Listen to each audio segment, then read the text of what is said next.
right, everybody, welcome back to Horn Takes. It's a special edition of the Rundown. We're going to do this one on Wednesday because tomorrow's Thanksgiving, so all you guys, hope you have a happy Thanksgiving tomorrow with your family and friends. A lot of pretty big games this weekend. We got Michigan at Ohio State.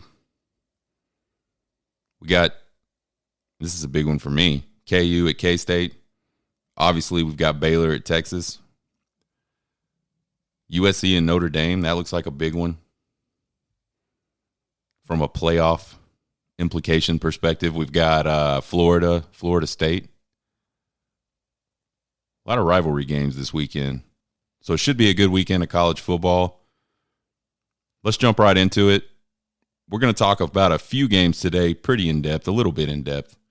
First one we're talking about is Michigan, Ohio State. This one is a pretty big one on the national stage, obviously. They're both ranked in the top 4 in the playoff poll, the college football playoff poll.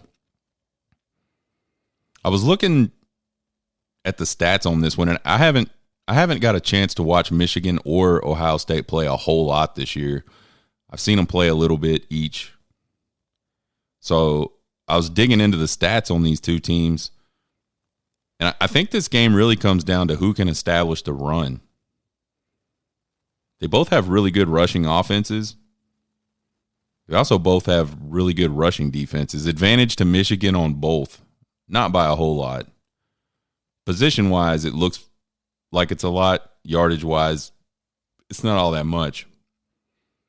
But I think the team that can establish the running game in this game, and I think that holds true. It holds true a lot, but it especially holds true for this Michigan and Ohio State rivalry.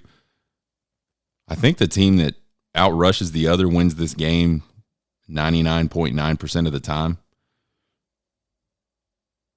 The big question for Michigan is Blake Corum. Does he even play? If he plays, how effective is he going to be? He suffered some sort of knee injury. It looked like a sprain, and I'm assuming it was a sprain based on the fact that the Michigan medical staff said there was no structural damage during his evaluation after the game.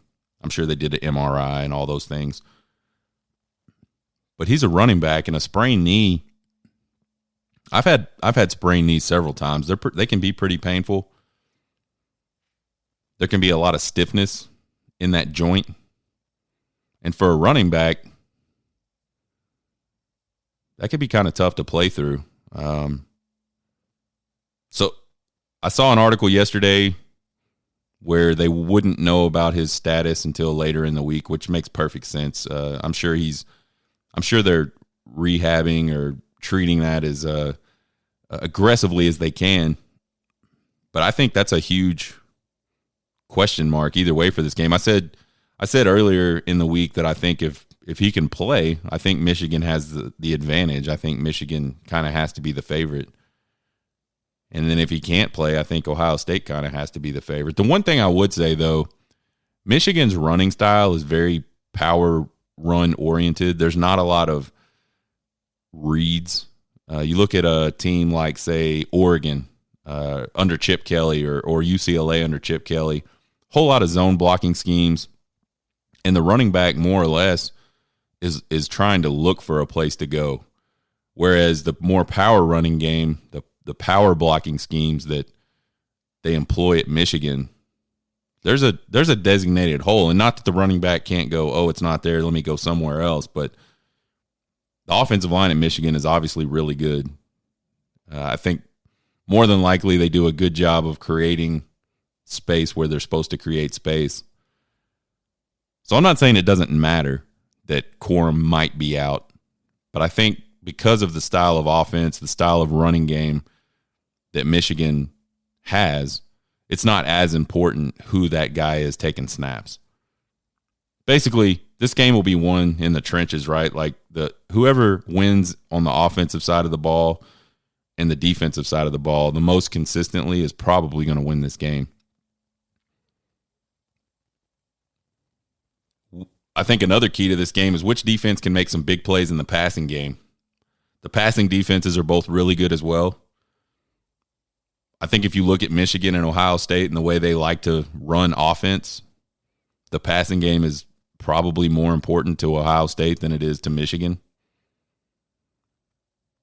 They had a preseason Heisman favorite type guy, a guy that a lot of people would probably say he'll wind up in New York in C.J. Stroud.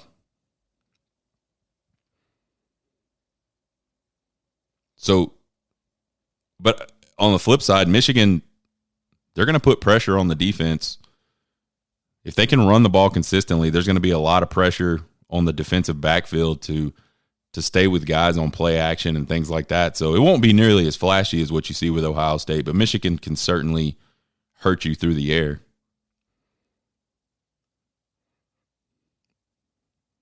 Just my gut on this one, I feel like Michigan's going to get it done on both sides of the line of scrimmage. We talked about it just a minute ago. Them having guys out at the running back position is different than a lot of teams having guys out at the running back position. I think their offensive and defensive lines are going to control this game for the majority.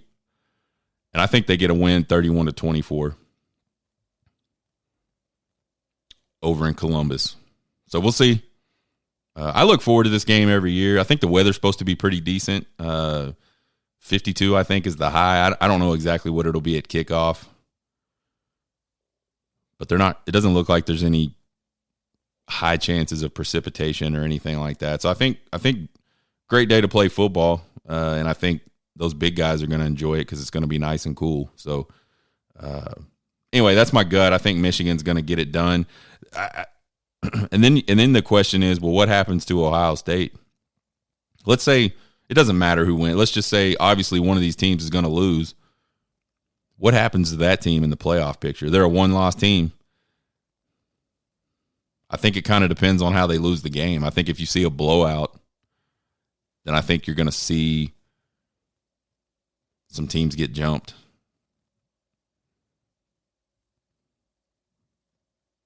Unless something happens with USC. LSU is, I think, I'm not saying they're a shoe-in to lose against Georgia, but let's just assume that's what happens. That Georgia will be heavy favorites in that game. I kind of think Michigan or Ohio State, whoever loses this game, just depending, again, on whether it's a close game or a blowout type game, I think they're going to get the benefit of the doubt from the playoff committee. A lot like the SEC has gotten the benefit of the doubt several times when they have one-loss teams, even teams that lose late. All right, KU and K-State. Obviously, this is a big game from a Big 12 championship game implication perspective. If K-State wins, they're in.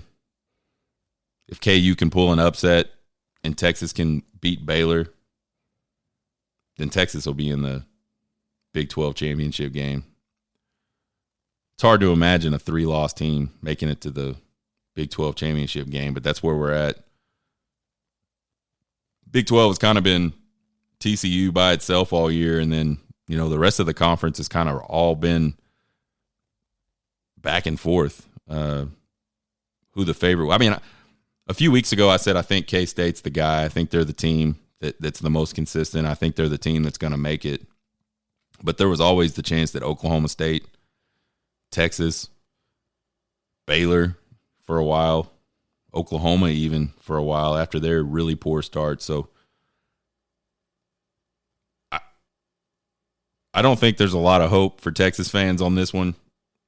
I think it's a rivalry game and anything can happen is kind of the only chance KU has in this game. I don't know. Maybe the QB catches fire. Maybe he was rusty last week coming off an injury. I don't know. I just feel like there's not a lot of chance we're going to see a KU victory. All that being said, we've seen it before. We've seen a lot of times where late in the season, teams that have it all laid out in front of them find a way to mess it up.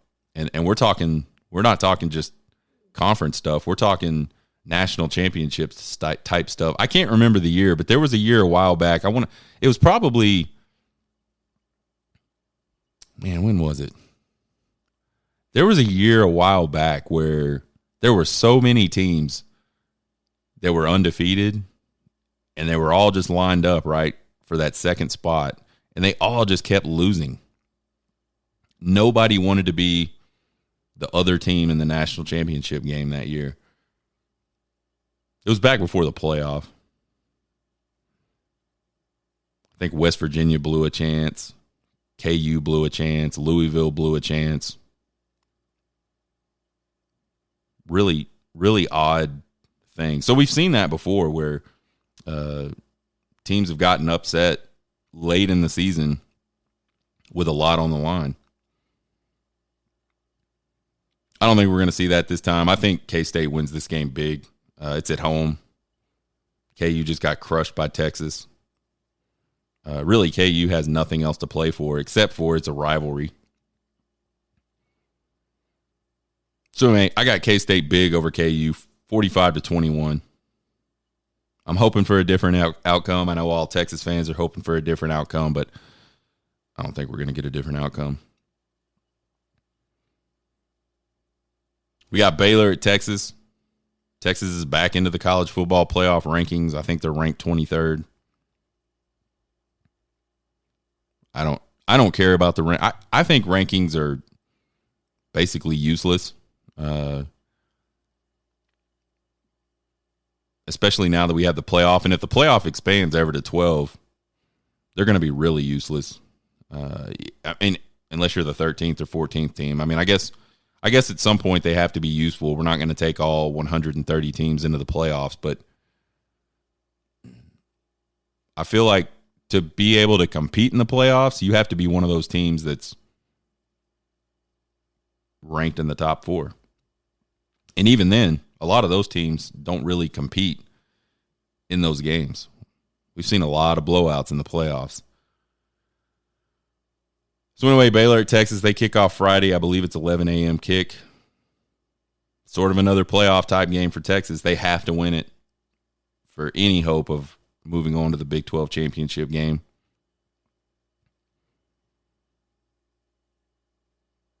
Statistically, these teams are almost identical.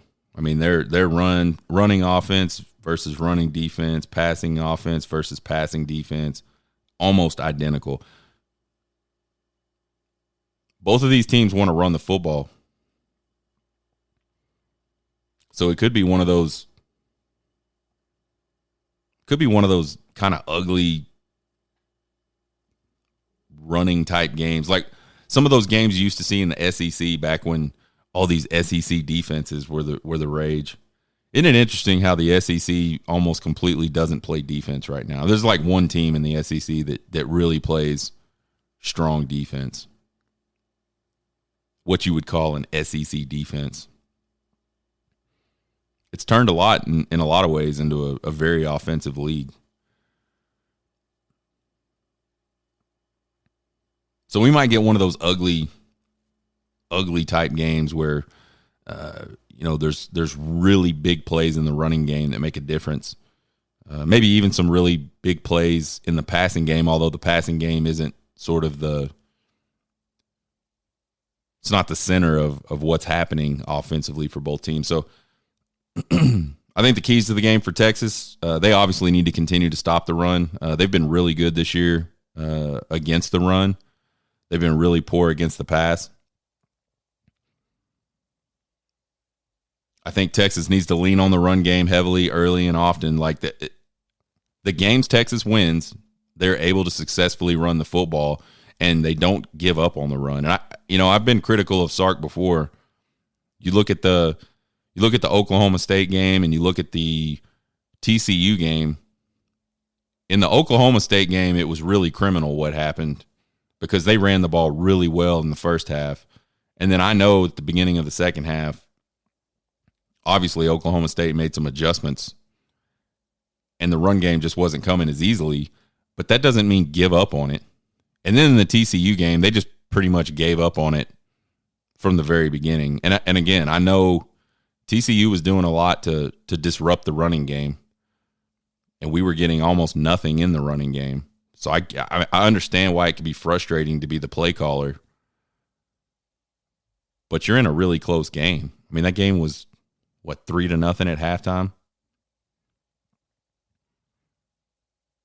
There's a difference between I have to give up on the running game because we're down by 28 points or even 21 points. There's a difference between that and I feel like I need to give up on the running game because it's just not coming as easy as I want it to. We've seen that Bijan Robinson and Roschon Johnson, and by the way, Roschon Johnson got hurt in that Kansas game. I don't know the nature of the injury. It looked like a lower leg type injury. He's been rehabbing all week. Coach Sark said he believes that he's in good shape right now. I don't know what any of that means. Texas has a huge stable of running backs, so I'm not – if Roschon doesn't play, I'll feel really bad for him. Senior day, last game of his senior year. I guess technically he could come back for the COVID year, but I don't think there's really anything else Roschon Johnson can prove to the NFL. I don't think he can improve whatever his stock is with the NFL. I don't think it can be improved. So I don't expect him to come back regardless. So I really hope he gets to play, but if he doesn't, it's not as if Texas is in bad shape. Jonathan Brooks is a really good back out of Hallettsville, Texas. He went for over 100 against KU. And then they've got a freshman, last name Blue. He's a really talented guy too. So they've got the backs. There's Keelan Robinson as well, transfer from Alabama, that kind of plays like a hybrid role. He'll line up in the backfield, but he lines up in the slot a lot and takes reverses and things like that. I believe he was the recipient of Quinn Ewers' only touchdown pass against KU. So, yeah, they got to lean on the running game. No matter what's going on, they have to lean on the running game.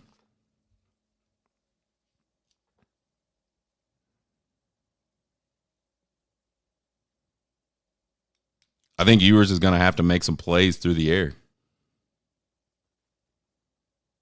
He's going to have to figure out a way to connect with some of these wide receivers.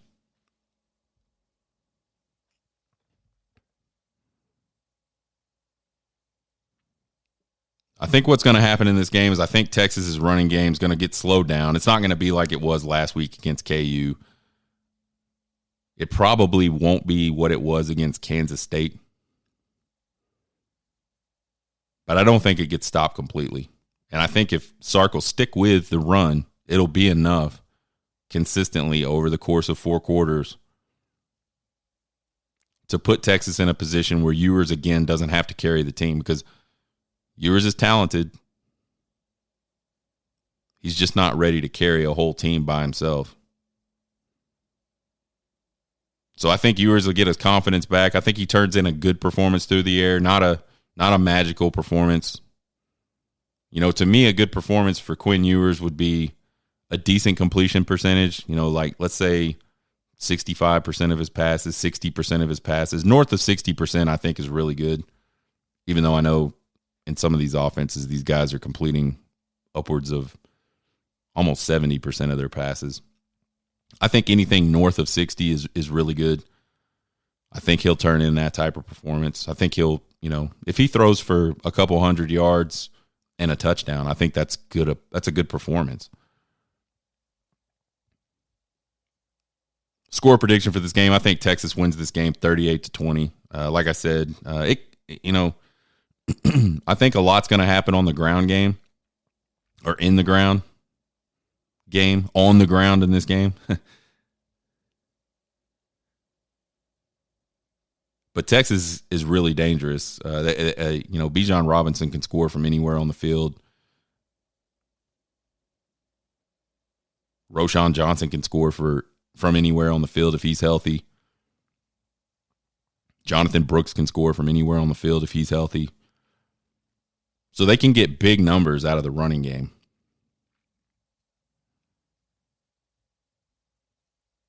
I don't know. We'll see how the team turns up. I mean, again, I talked about it last time going up to KU. I thought, this team doesn't have a lot to play for, really. And I still don't think they have a lot to play. I mean, they want to win, obviously. I think them being in the Big 12 championship game is a huge long shot. I think the drive has to be, let's go out and make our record 8-4. Let's put ourselves in a better position for a better bowl game. And all of those things are good springboards for a good season the next year. So I think that's the motivation. Obviously, you want to win for your seniors on senior day. Traditionally, this game after Thanksgiving is never very rowdy. It hasn't been in years. I wish they would just move it to Saturday. I get the tradition angle. For a few years, so this game used to be played, for those of you that don't know, on Thanksgiving, and it was between Texas and Texas A&M exclusively.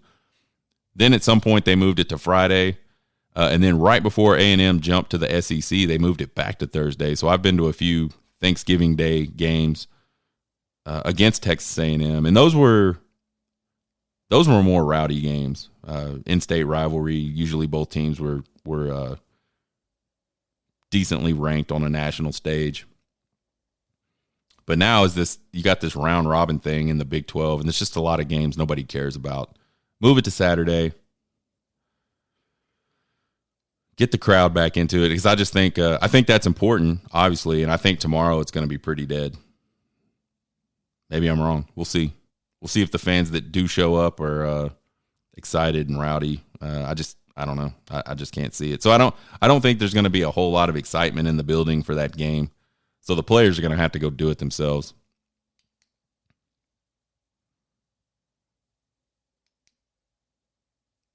All right, who's on upset alert? We've been doing upset alerts. I enjoy doing upset alerts, and I'm actually, oddly, I'm surprised at my own self. I'm actually all right, decent at these. I'll probably screw it up. I probably just jinx myself. But who's on upset alert this week? So, number one, I think Clemson is on upset alert this week. Clemson they really struggled early in the season.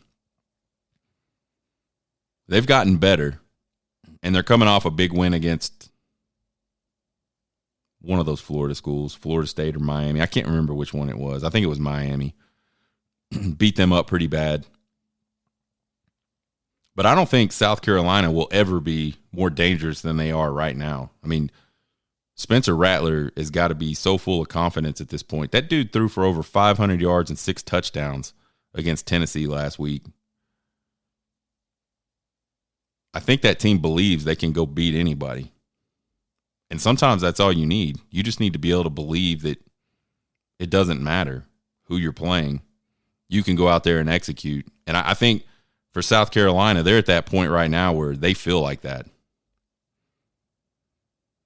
And then I think if you look at Clemson, they're like the most vulnerable 10-1 team in college football history. I mean, I don't know that we've ever seen a 10-1 team that's kind of had the ups and downs they've had this year.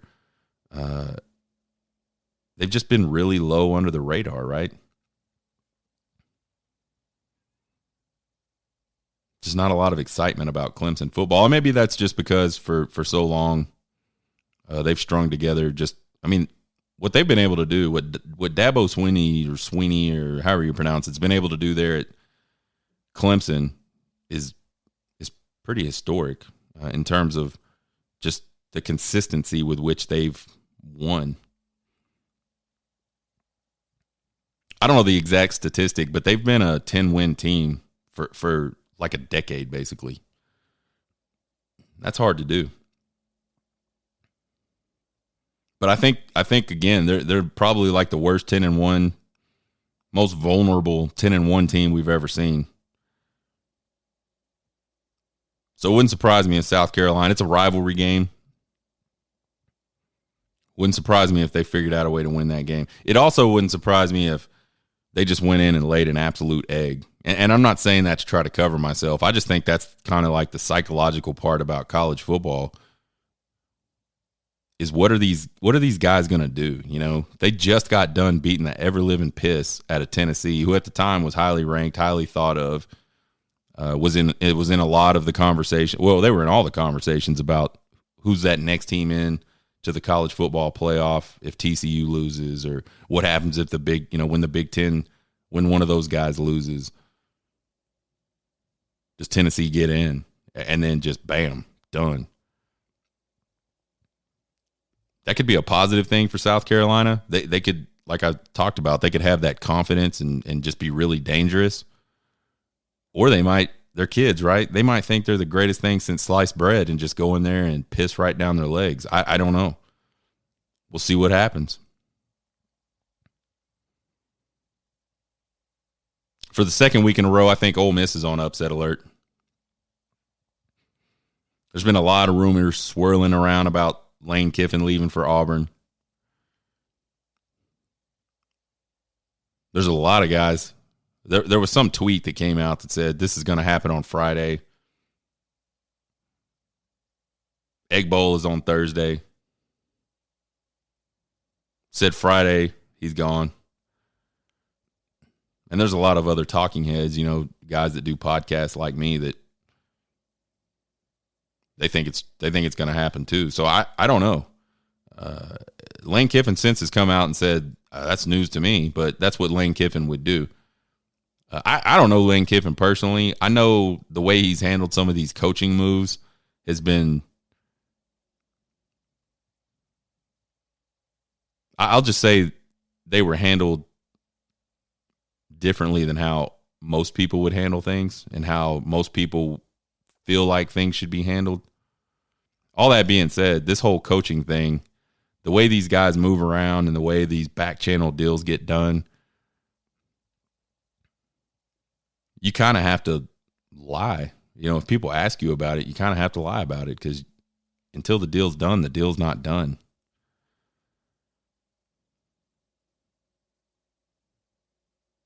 So those things could be a distraction for his team. They just got smoked on the road at Arkansas. Really humbled in that game, I think.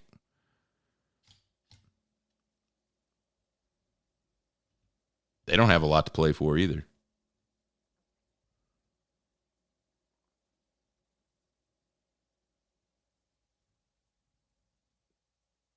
And then there's the whole Pirate thing.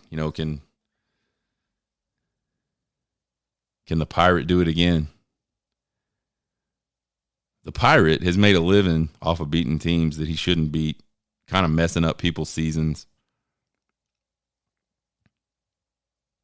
So I wouldn't be surprised at all if Mississippi State found a way to upset Ole Miss. Bama. I think Bama's on upset alert. I know they're highly favored. I know Auburn's not that good, but it's the Iron Bowl. And I think for whatever reason, I couldn't tell you what the reason is, but the team has really rallied around Cadillac Williams. And I think he's got that team. Those guys are playing for him, obviously, but I also think they're playing for each other.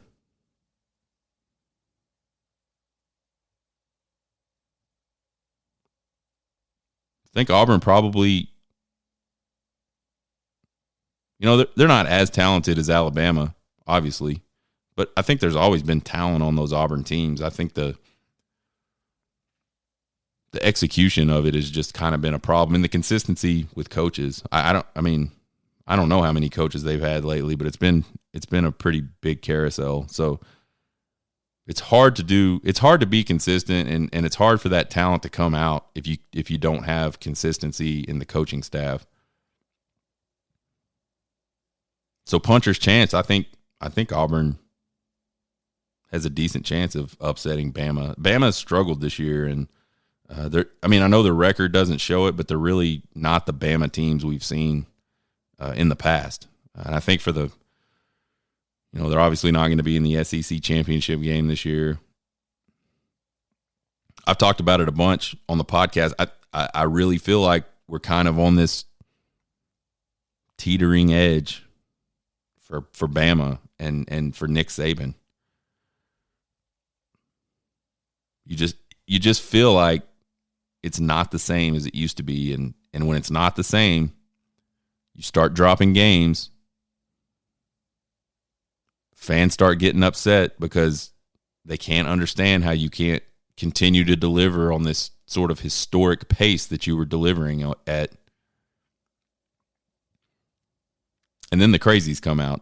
I saw a video on TikTok from a podcast that these folks do.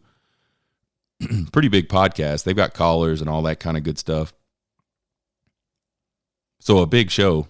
An Alabama fan actually called in and said that if Nick Saban won't fire his two coordinators, that he should be fired himself.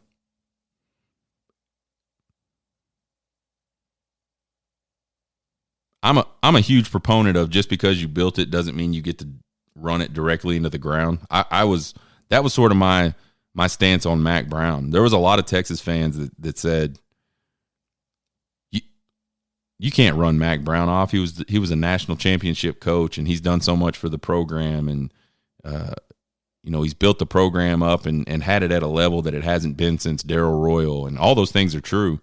But I also feel like just because you built it doesn't mean you get to completely destroy all of that. You still have to be able to produce. So I get that aspect of it, but Alabama fans, that's not happening after 1 year. Maybe it's the beginning of it, and maybe that's what we see. And you shouldn't wait 10 years to fire a guy that just can't win games anymore. I'm not saying that. But they're 9-2. Fire Nick Saban is a little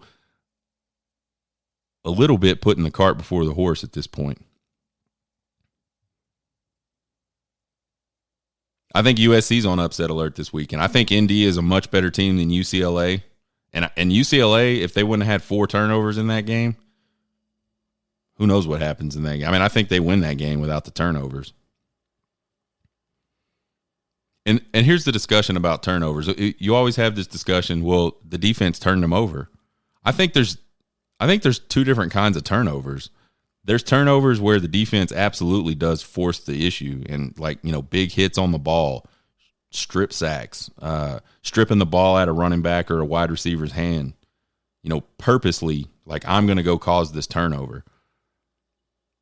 And yeah, absolutely the defense causes those. But then there's turnovers where quarterbacks make ill-advised throws.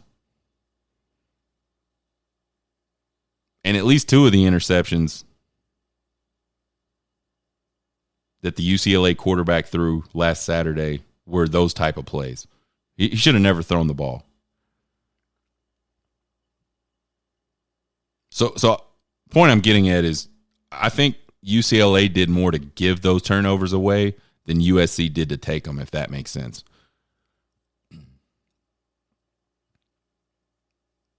I think Notre Dame is as good or better as Utah, and Utah beat USC this year.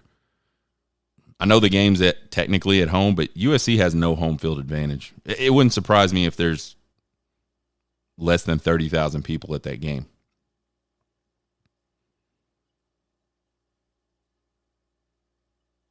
I think USC as a team has probably got to feel a lot of pressure. As you continue to win the way they've won, and now you're in a position to go and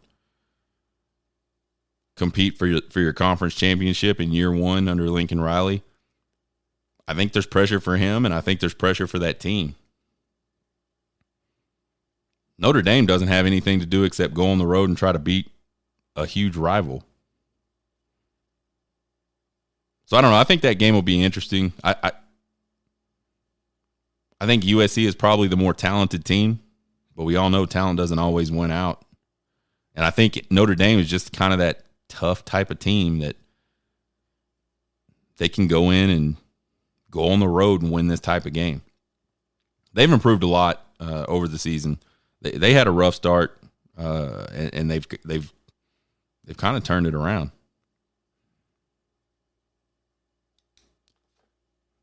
So there it is.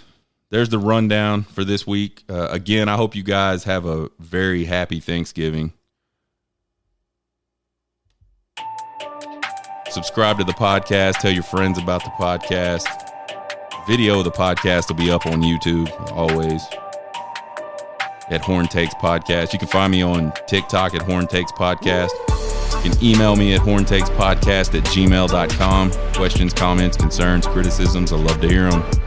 You guys have a happy Thanksgiving.